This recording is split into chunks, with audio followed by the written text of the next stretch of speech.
1절부터 4절까지 말씀으로 진짜 표적이 무엇인가에 대하여 설교를 하겠습니다. 진짜 표적이란 제목으로 하나님 말씀 전합니다. 여러분, 대한민국에는요 수많은 사람들이 교회를 다닙니다. 그 중에요 또 대부분의 교회에서 한 1년 정도 신앙생활을 하면 간증이라는 것을 시키죠. 간증. 거의 모든 간증의 내용이 이렇습니다. 내가 예수 믿고 이러한 축복을 받았습니다. 나의 건강이, 나의 사업이, 나의 자식들이 온통 자신이 기적의 주인공이라는 것을 간증을 통해서 말을 합니다.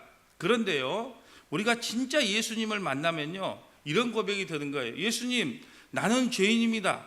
나를 떠나서서, 이런 고백이 나올 수밖에 없다는 겁니다. 여러분, 베드로가요 어부 중에 어부였어요. 프로 어부꾼입니다. 그런데 밤이 새도록 갈릴리 바다에서 고기를 잡았지만, 여러분 갈릴리 바다는요 물반 고기반이에요. 그런데 물반 고기인 그 바닷가에서 밤새도록 고기를 잡았는데 고기를 한 마리도 잡지 못했어요. 그래서 낙심하고 그물을 싣고 있는데 예수님이 찾아오셔서 베드로야, 깊은 데에다가 그물을 던지라. 그러자 그물이 찢어질도록 고기를 잡게 되었어요. 그럴 때 베드로가, 야, 예수님 만나고 나는 이런 기적을 체험했다. 야, 나는 이제 부자 됐다. 물고기 많이 잡았다. 그걸 자랑한 것이 아니고 딱 두 가지 간증을 했어요. 첫째, 주님, 나는 죄인으로소이다. 나를 떠나소서. 두 번째 간증은 뭐였냐? 모든 것을 버리고 예수를 따르더라.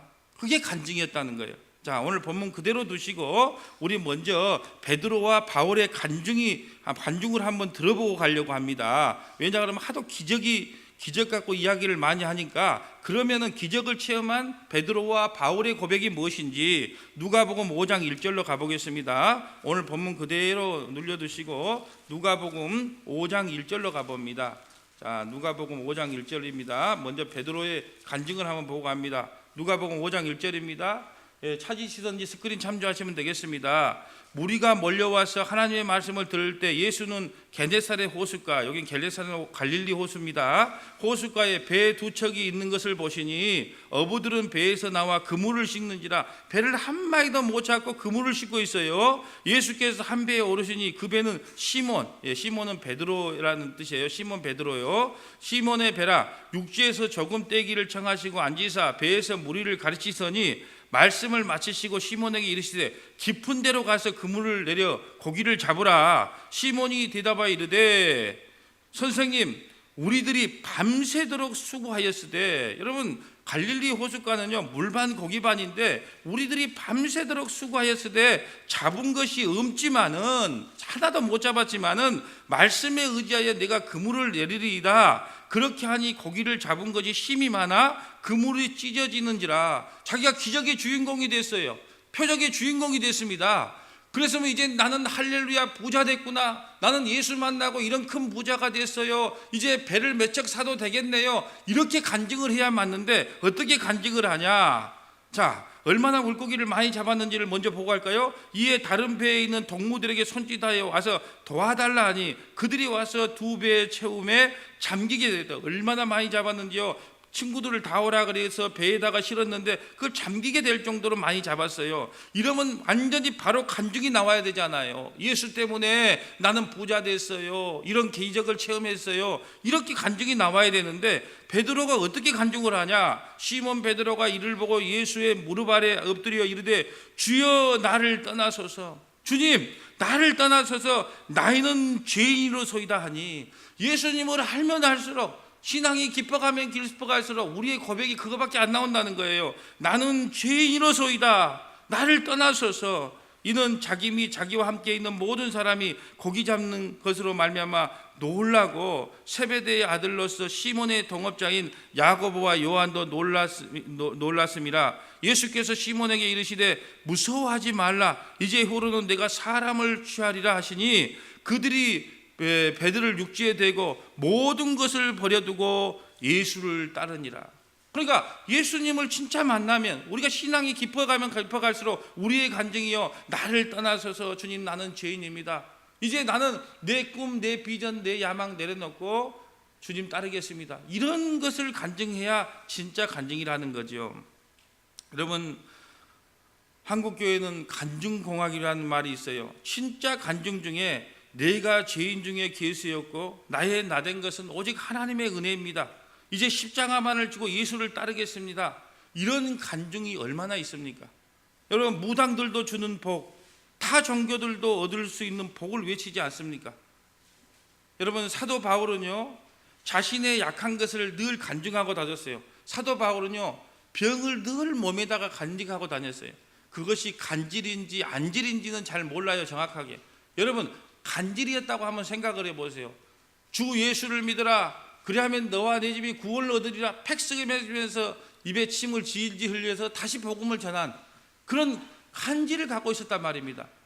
그런데도 사도 바울은 얼마나 이게 낫고 싶었는지 주님께 3번 간절히 기도했다 그래요. 이게 3번은 완전수거든요. 딱 3번 기도했단 말이 아니고 나을 때까지, 응답 받을 때까지 기도했는데 하나님께서 그래, 이제 그 정도 기도했으니까 내가 고쳐줄게가 아니고 너가 너무너무 똑똑하고 너무너무 유식하기 때문에 혹시 너가 그 가시라도 없으면, 그 병마저 없다면 너가 너무 교만하고 자만할까 봐 내가 그거 고쳐주지 않을 거야.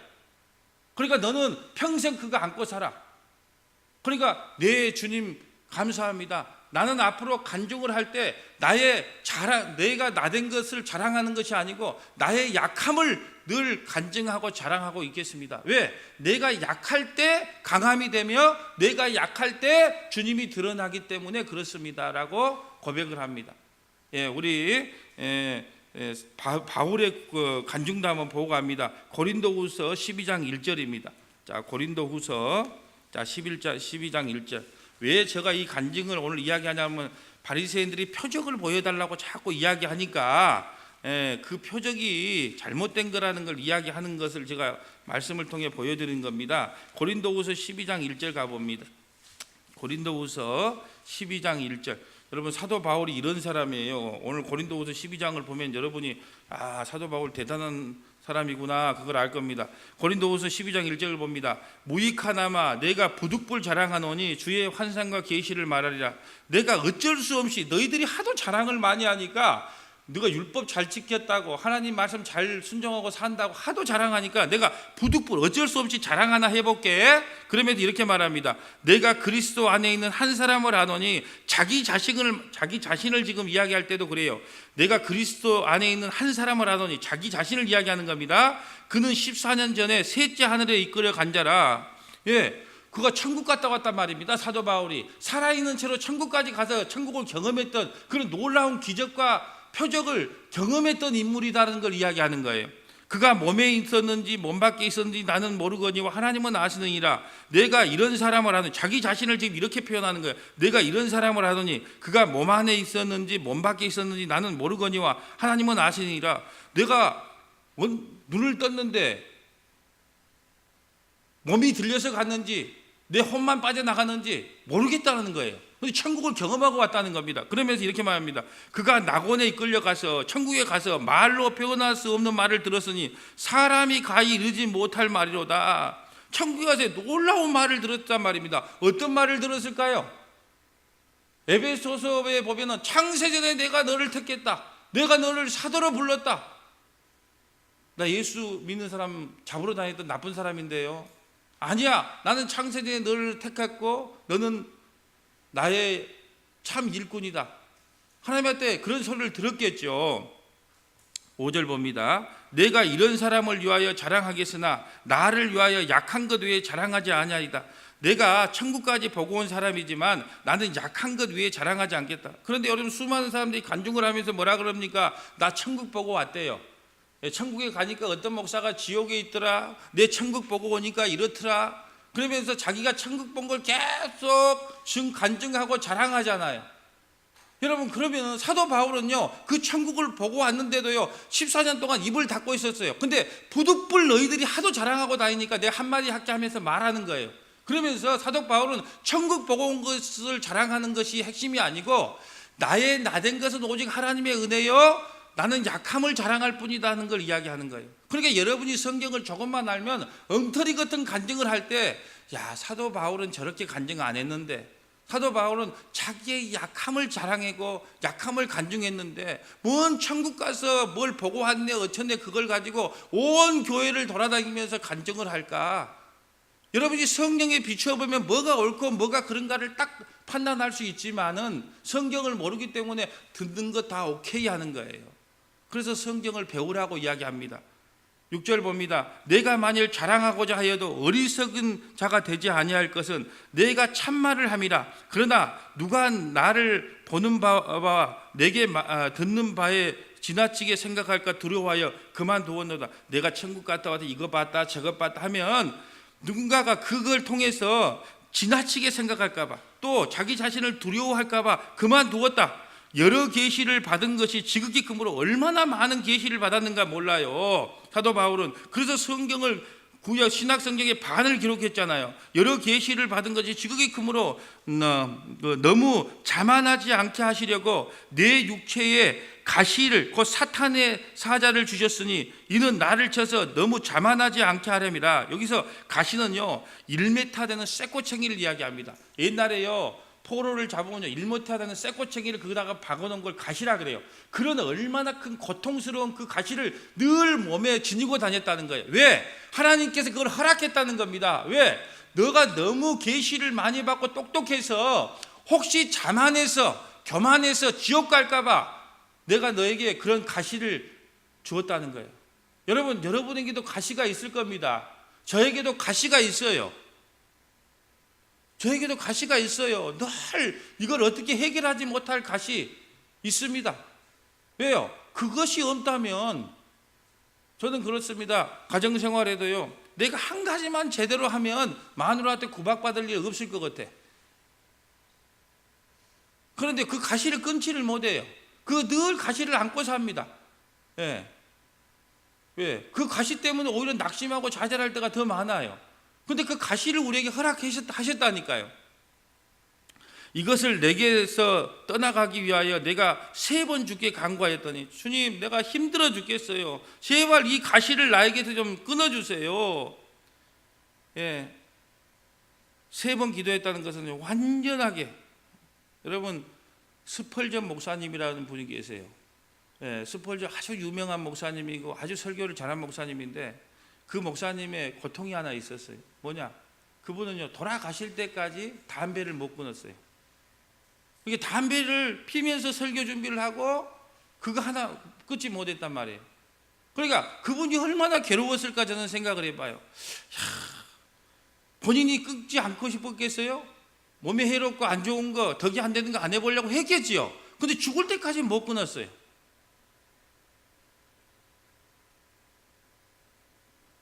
이런 비유가 어쩔런지 모르겠지만 사도 바울도 정말로 이 육체의 가시, 이 병 좀 낫게 해달라고 이렇게 기도했는데 주님이 응답이 왔어요. 드디어 응답이 왔는데, 그래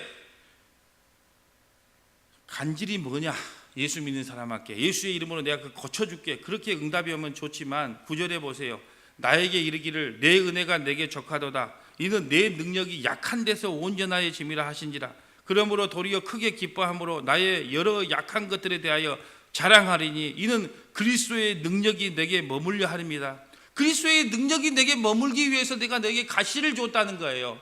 왜? 그 가시마저 없으면요 사도 바울이 교만해져서 하나님을 떠날 것 같아서 하나님께서 육체의 가시를 허락했다는 거예요. 그걸 깨닫고 사도 바울이 원망을 한 게 아니고, 하나님 그럴 수 있습니까? 내가 어떤 사도입니까? 보통 사도입니까? 그렇게 하나님을 원망한 게 아니고요 오히려 그걸 기뻐하고 자랑했다는 거예요. 그러므로 내가 그리스도를 위하여 약한 것들과 능력과 궁핍과 박해와 공고를 기뻐하더니 이는 내가 약할 때 강함이 된다. 그러면서 사도 바울은요 늘 자기의 약함을 간증했어요. 약함을 고백했습니다. 왜요? 나는 이렇게 약하고 부족한 존재입니다. 그런데 나처럼 이렇게 부족하고 약한 존재도 하나님께서 마른 막대기와 같은 나를 사용하시네요. 여러분, 저는 저 자신을 보면서도 그래요. 좀 더 많이 배우고 좀 더 똑똑하고 좀 더 도덕성 좋고 좀 더 술도 끊고 담배도 끊고 사회적으로 평판도 있고 좀 그런 사람 뽑아서 복음을 전하면 훨씬 은혜스럽고 좋지 않습니까? 그런데 왜 접니까? 그런 고백을 할 때가 있어요. 여러분, 하나님께서 여러분에게 기도한다고 그 기도 다 해결해 주지 않을 때 있습니다. 그럴 때 여러분이 이렇게 생각하세요. 아, 그것이 나에게 주신 가장 큰 축복이구나.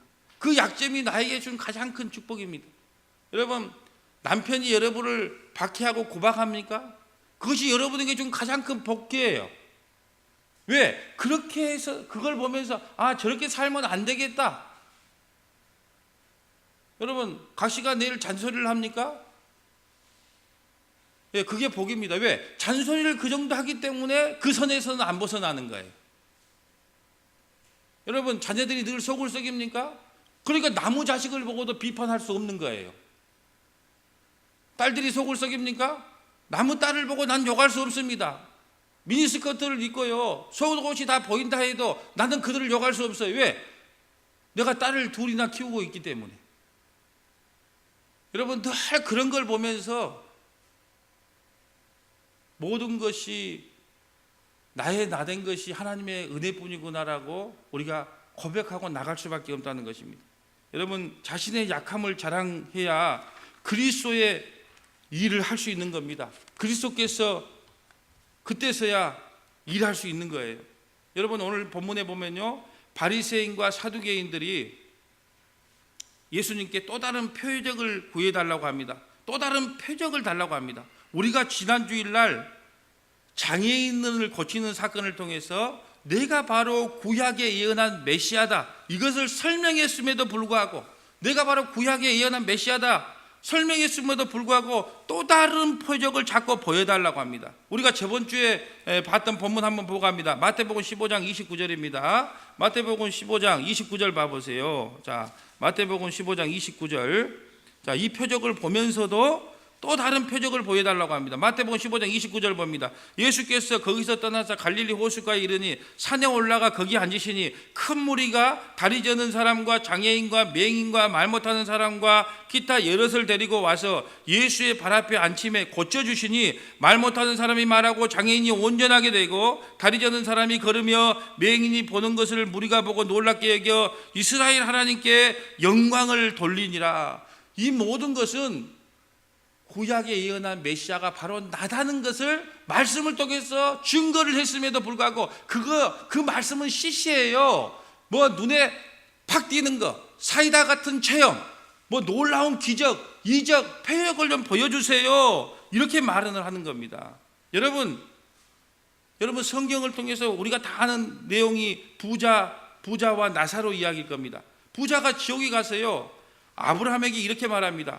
죽은 나사로를 좀 살려보내서 우리 형제가 예수 믿어서 이 지옥에 좀 오지 않게 해달라고 요구를 하는 거예요. 그 지옥에 가서도요, 기적을 바래요. 기적을, 그 죽은 나사로를 살려가지고 제발 우리 형제들에게 좀 세상에 보내가지고 그들이 예수 믿고 이런 지옥에 안 오게 해달라고 부탁을 하는 거예요. 그 지옥에 가서도 뭘 바라냐 하면 기적을 바라는 거예요. 그럴 때 이렇게 말합니다. 아브라함이 이렇게 말합니다. 그곳에는 모세와 선지자들이 있다. 다시 말해 성경이 있다. 말씀을 가르치는 자가 있다. 그들의 말을 믿지 않으면 죽은 자가 다시 살아가는 기적을 경험한다 할지라도 결코 믿을 수 없다라고 이야기합니다. 누가복음 16장 27절 봅니다. 누가복음 16장 27절 스크린 보겠습니다. 이르되 그러면 아버지여 구하오니 나사로를 내 아버지 집에 보내서 죽은 나사로를 좀 살려서 보내달라는 거예요.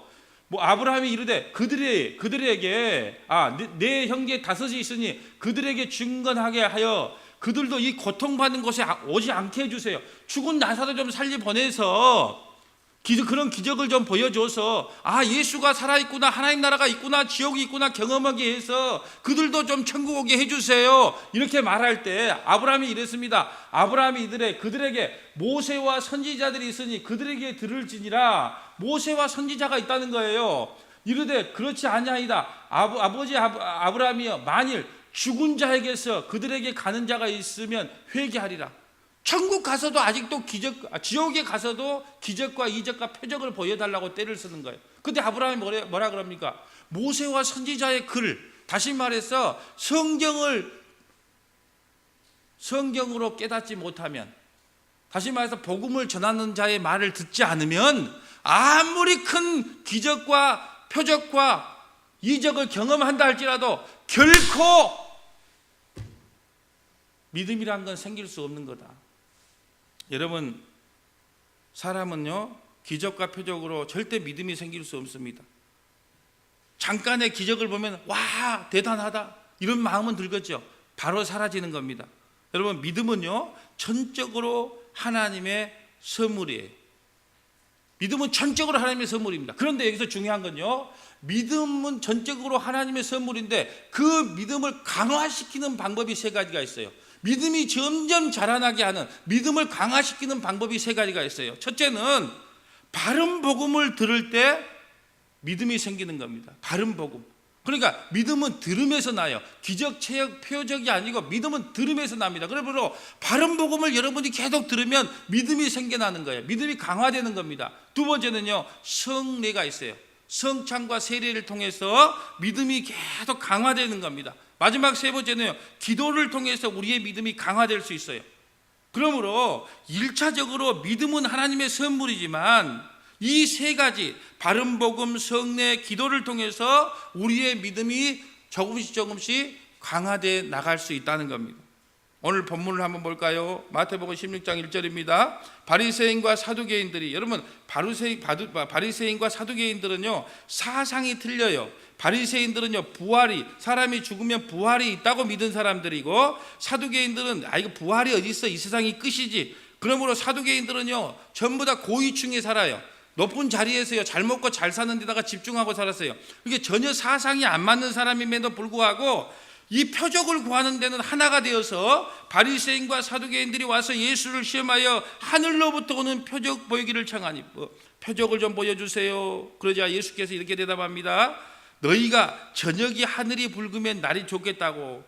너희가 기상청의 예보보다 하늘을 보면서 날이 굳을지 날이 좋을지를, 그런 날씨는 분간할 줄 알면서, 이런 뜻이에요. 너희가 저녁이 하늘이 붉으면 날이 좋겠다 하고 아침에 하늘이 붉고 흐르면 오늘은 날이 굳겠다 하나니, 너희가 날씨는 분별할 줄 알면서 시대의 표적을 분별할 수 없느냐? 너희가 기상청에 있는 그 김동완 아나운서 요즘 잘 안 나오시던데, 그 아나운서보다 더 날씨는 분별을 잘하면서 어떻게 또 다른 시대의 표적을 보여달라고 하느냐? 그러면서 예수님께서 4절에 이렇게 말합니다. 악하고 음란한 세대가 표적을 구하나 요나의 표적밖에는 보여줄 표적이 없느니라 하시고 그들과 붙어있다 그들을 떠나가시니라. 자꾸 표적 기적 다른 거 보여달라고 그러니까요 예수님께서 떠나버리는 겁니다. 요나의 표적이 뭡니까? 예수 그리스도의 죽음과 부활.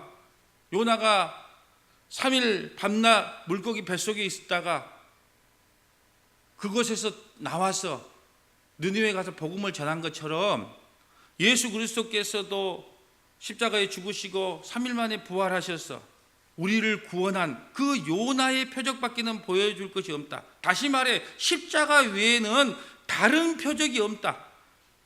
그런데 악하고 음란한 세대가 그 십자가 외에 다른 표적을 자꾸 구한다는 거예요.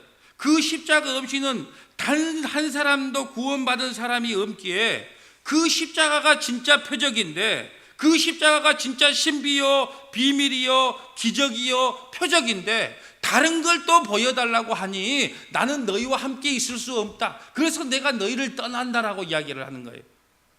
그래서 여러분, 성도의 최종 표적은 십자가뿐입니다. 예수 그리스도의 최종 표적도 십자가뿐이에요. 그래서 십자가를 전할 수밖에 없습니다. 여러분, 제가 윤리 도덕적으로 깨끗해서 매일 강대상에 서서 십자가를 전한 줄 아십니까? 저는 우리 혜은이만큼도 믿음이 없어요. 우리 아까 희송이하고 지연이하고 계속 뭐라고 말하는데 이렇게 말했을 거예요. 야, 목사님 설교 좀 빨리 끝났으면 좋겠다. 혹시 그랬을까? 나는 그래도 예배 시간에 쏙딱 그래도 저 두 사람의 인격 맞추도 못해요.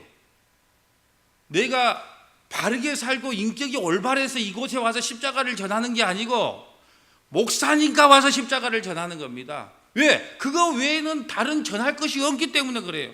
그래서 여러분 봅니다. 우리가 거의 자주 찾는 성경 구절이 있어요. 제가 가장 좋아하는 또 성경 구절이 있어요. 한번 보겠습니다. 고린도전서 1장 18절입니다.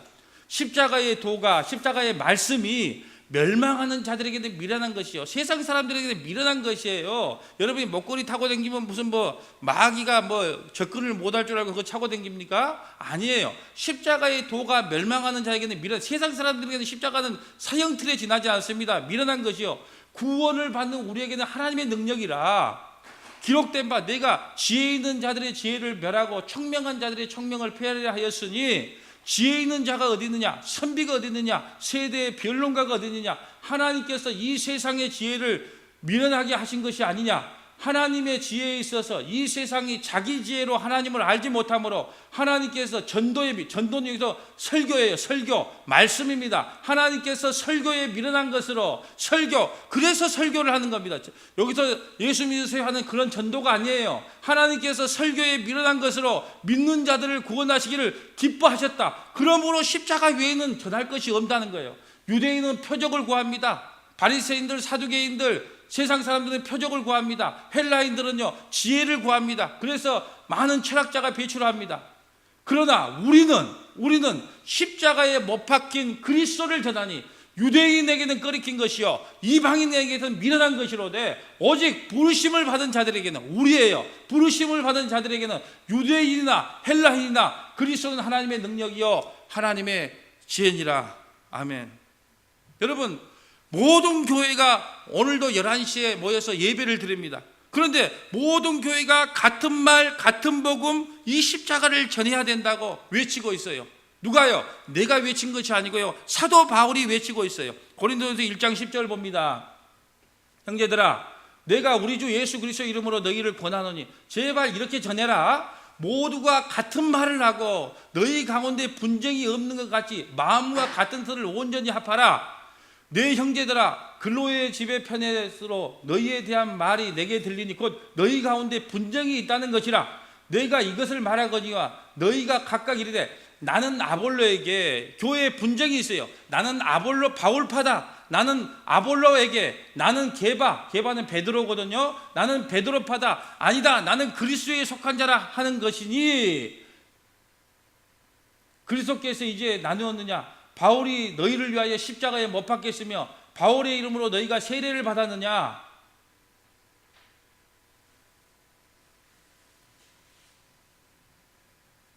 자, 다시 봅니다. 누가 너희를 위하여 십자가에 못 박혔느냐? 어디 교회에서 바울파, 베드로파, 아볼로파 그 사람의 이름이 나오느냐? 누구 이름으로 너희가 세례를 받았느냐? 그리스도께서 어찌 나누느냐?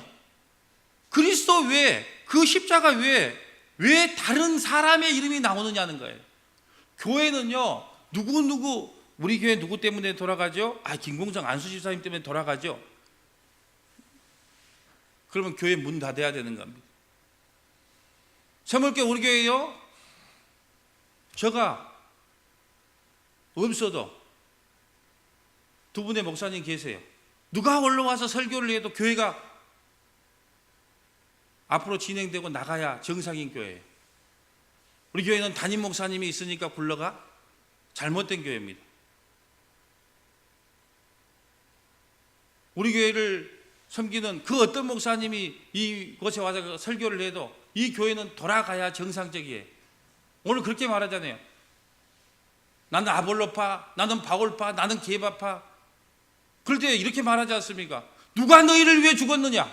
누가 너희에게 세례를 주었느냐? 누구냐? 그리스도 아니냐? 교회에서 어떻게 사람의 이름이 나오냐? 그리스도의 이름만 나와야지, 그 십자가만 나와야지, 이렇게 말하고 있지 않습니까? 누가 너희를 위해서 십자가에 못 박혔느냐?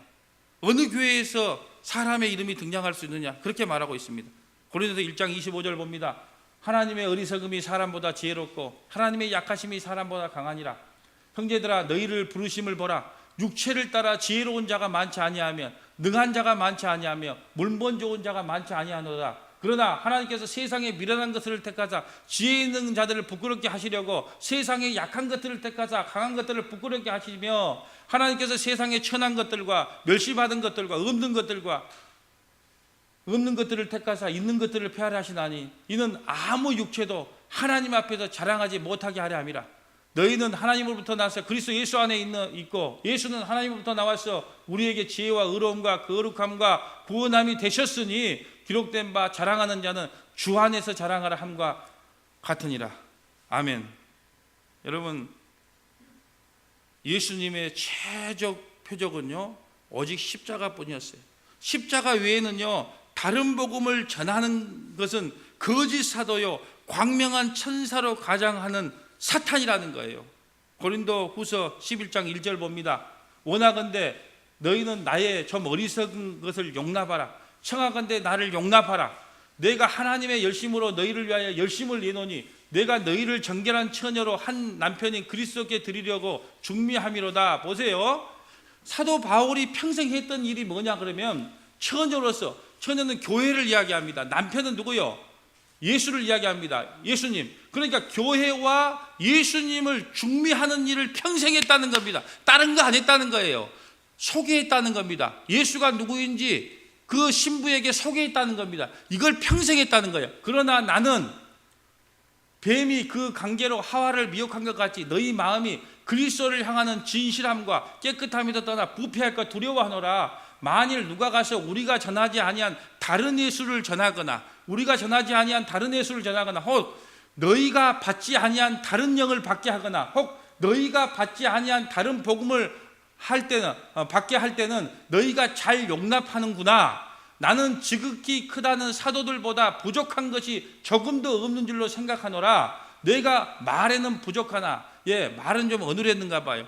저는 그래도 이게 간질이 아닌가 생각합니다. 왜? 주 예수를 믿으라 하고 툭 쓰러져서 말에는 좀 부족하나 지식에는 그렇지 아니하며 이것을 우리가 모든 사람 가운데 모든 일로 너희에게 나타내었노라. 내가 너희를 높이려고 나를 낮추어 하나님의 복음을 값없이 너희에게 전함으로 죄를 지었느냐? 내가 너희를 섬기기 위하여 다른 여러 교회에서 비용을 받은 것을 탈출했느냐? 누가 우리 교회에 어렵다고 도와줬는데 그것을 내 개인적으로 착복한 것이 있느냐는 거예요. 또 내가 너희와 함께 있을 때 비용이 부족하였을 때 아무에게도 누를 끼치지 아니하였음은, 여러분 사도 바울은요 낮에는 텐트를 쳤어요. 천막을 치면서 밤에는 복음을 전했단 말입니다. 이걸 자비랑 목회라고 합니다. 텐트 목회라고 해요. 저는요 이 사도 바울의 목회를 보면서요 이렇게 목회하는 것이 얼마나 고통스러운 줄 알겠어요. 왜냐하면 세상에 나가서 세상 일을 하면요 세상이 흡수될 수밖에 없다는 거예요. 여러분 여러 사람들이 모여서 자 오늘 회식이다 20명 모였다. 내가 부사장이에요. 자 오늘 컨배 한번 제의 한번 할 때 컨배 제의를 뿌리칠 수 있는 그런 용기, 그걸 경험하지 않는 사람은요 그건 뭐 예수 이름으로 나는 예수 믿으니까 끊을 수 있어. 그럴 수 있을지 모르겠어요. 근데 대단한 용기와 대단한 믿음이 필요하다는 거예요.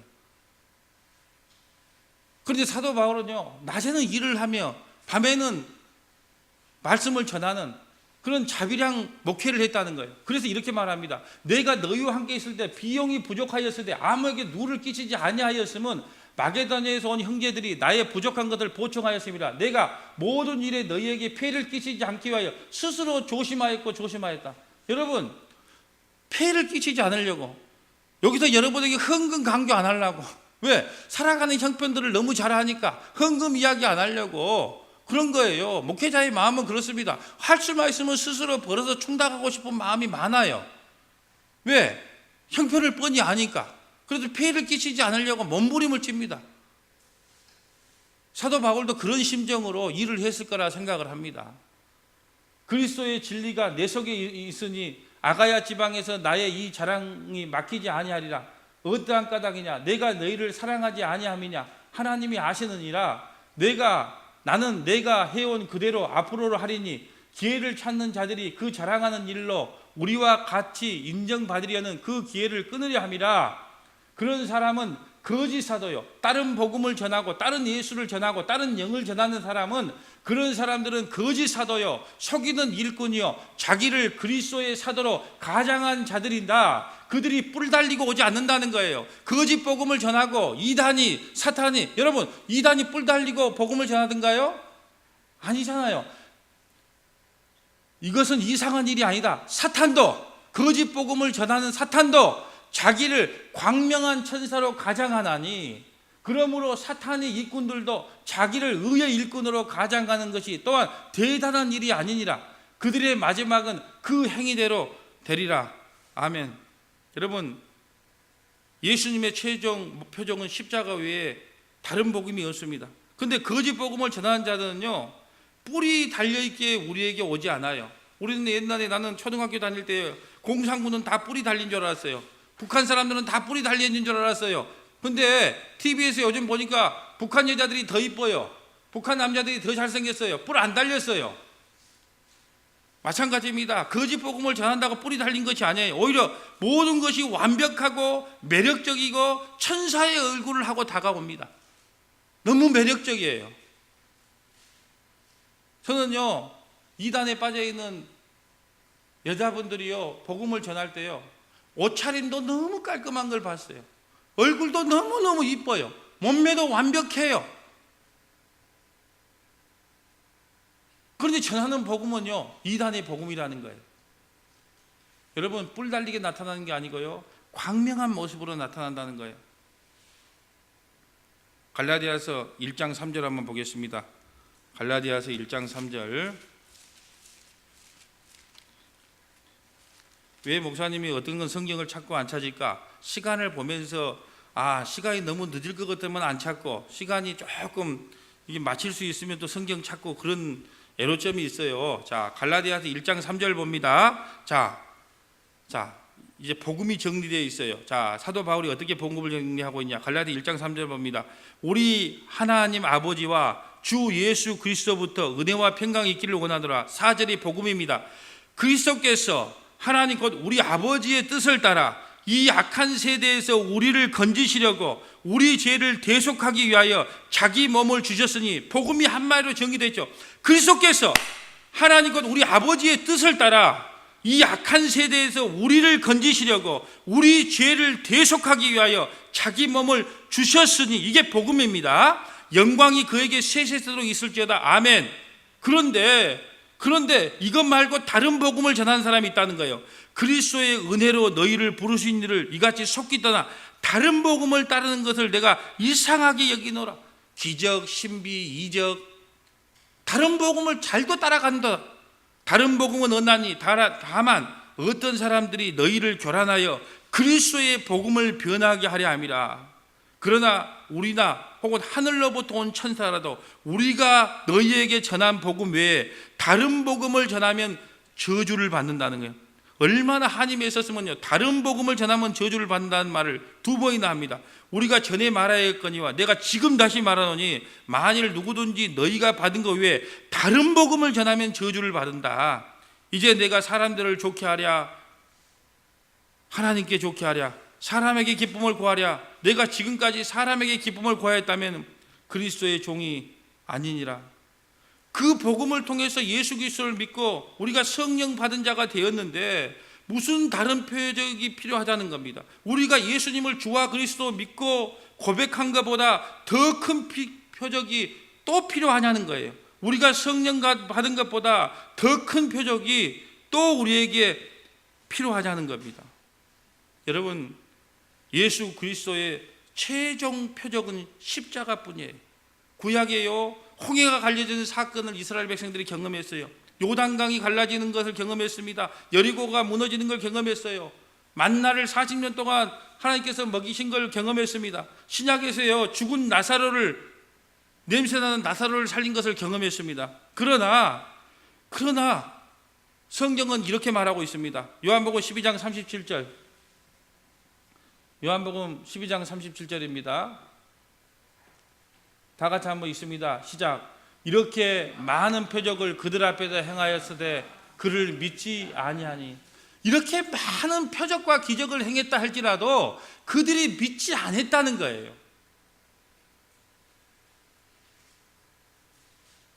그래서 우리 모두의 고백은요, 이런 고백이 나요. 선생이여, 표적과 기적과 이적을 우리에게 보여주세요가 아니고, 선생이여, 우리가 예수를 배우기 원합니다. 그들이 갈릴리 베사다 사람 빌립에게 가서 청하되, 사람들이 와서 빌립에게 청합니다. 이르되 선생이여, 우리가 예수를 배우고자 하나이다. 내가요 교회 기적 이적 표적 보려고 온 거 아니에요. 사업 잘 되는 비결 들으려고 온 거 아닙니다. 영화 드라마 소개하려고 이 자리에 앉은 거 아니에요. 선생이여, 내가 예수를 배우기 원합니다. 여러분, 혹시 제가 예수 이야기 아니고 다른 이야기를 하면 여러분이 언제나 요한복음 12장 21절을 기억해서 이렇게 이야기해야 됩니다. 선생이여, 내가 예수 배우려고 교회에 왔지 당신 간증 들으려고 이 교회에 온 거 아니에요. 내가 복음 듣고 그리스도 십자가 들으려고 이 자리에 왔지 당신 잘난 거, 당신 교회 성장 어떻게 시켰는지 그거 자랑 들으려고 이 자리에 오는 거 아니에요. 선생이여, 오늘도 나는 예수를 듣기 원합니다. 나는 예수를 배우기 원합니다. 이런 고백이 우리에게 있어야 된다는 겁니다. 여러분, 예수님이면 충분합니다. 십자가면 충분합니다. 사랑하는 여러분, 저는 이틀 동안요 나의 마음속에 늘 이런 것이 다가왔어요. 나를 쳐서 복종시키자. 여러분, 목회를 한 10년 하다 보니까요, 처음에 목사가 될 때는 그랬습니다. 나는 톨로스다, 나는 주님의 종이다, 나는 하나님의 노예다. 그러므로 나의 사상은 없다, 나의 비전은 없다, 나의 꿈은 이제 없다. 그 마음으로 목사 안수를 받았는데요, 세월이 10년이 지나니까 이제 나를 쳐서 복종시키는 게 아니고요, 내 속에서 나의 사상이 올라옵니다. 나의 옳고 그름이 올라옵니다. 나의 비전이 올라옵니다. 나의 꿈이 올라옵니다. 종이라는 사실을 잊어버리고 살 때가 너무너무 많았습니다. 나는 하나님의 노예예요. 노예는요, 자기의 사상이 없는 겁니다. 나의 꿈이, 나의 비전을 차압당하는 게 노예인데, 하나님 잠깐만요, 나 노예하기 싫어요. 나도 내 생각이 있다니까요. 나의 꿈이 있다니까요. 나의 비전이 있다니까요. 이런 마음이 자꾸 올라오기 시작합니다. 그래서 이틀 동안 그랬어요. 나를 쳐서 복종시키자. 나를 쳐서 복종시키자. 그거 외에는 생각이 들지 않았습니다. 여러분, 어느 날요, 왕국에 이런 일이 있었대요. 동생이 형을 밀어내고 왕좌에 오르게 되었답니다. 그런데 차마 친형을 죽이지 못하고 깊은 지하 감옥에 가둬놨어요. 그런데 철창을 보통 사람이 나가는 것보다 좀 줄여놨대요. 알아서 탈출하라고. 그런데 식탐이 너무너무 많은 저 같은 존재인가 봐요. 식탐이 너무너무 많아서 주문 준 대로 다 먹는 그 형이 몸을 줄여야 되는데, 그래야 그 철장을 빠져나갈 수 있는데, 그 감옥에서 탈출할 수 있는데, 계속 신하들이, 못된 신하들이 탈출하지 못하게 세상에서 제일 맛있는 것만 감옥에다가 계속 집어이어 주는 겁니다. 그때 그 왕이, 그 형이 아무리 많은 식탐으로 나를 유혹해도 나는 이 감옥에서, 저주받은 감옥에서 나가야 돼. 그러면 그걸 안 묻고 절제하고 줄여서 나갈 생각을 해야 되는데, 계속 맛있는 게 들어오니까 그걸 참지 못하고 끝까지 먹고 모셔서 더 많이 비대해져서 그 저주에 감옥에서 영원히 탈출했지 못했다고 합니다. 여러분, 여러분을 가두는 감옥이 무엇입니까? 저는 내내 그 생각을 합니다. 지금 여러분을 가두고 있는 감옥이 무엇입니까? 돈이 여러분의 감옥입니까? 꿈이 여러분의 감옥입니까? 사상이 여러분의 감옥입니까? 여자가 여러분의 감옥입니까? 남자가 여러분의 감옥입니까? 술이 여러분의 감옥입니까? 담배가 여러분의 감옥입니까? 그 저주의 감옥에서 나오려면요, 절제해야 됩니다. 이걸 여러분에게 말씀드리는 것은 너무너무 힘들지만 한번 해보자는 거예요. 이번 한 주 동안 한번 해보자는 겁니다. 절제 한번 해보자는 거예요.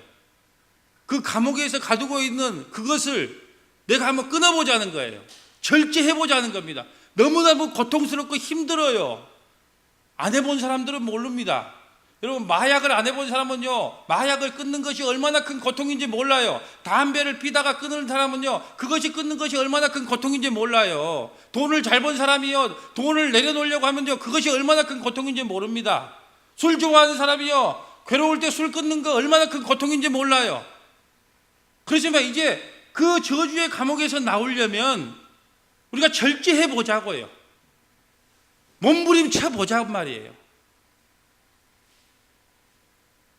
왜? 거기에서 나올 수 있는 방법은 절제밖에 없기 때문에 그래요. 그래서 나를 쳐서 복종시켜야 됩니다. 내가 하고 싶은 거에서 쳐서 복종시켜야 돼요. 그거 외에는 다른 길이 없습니다.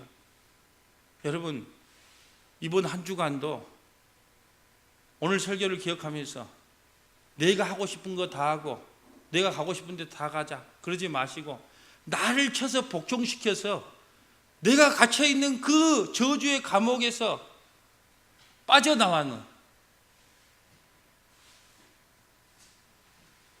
저와 여러분 되시기를 주님의 이름으로 간절히 축복합니다.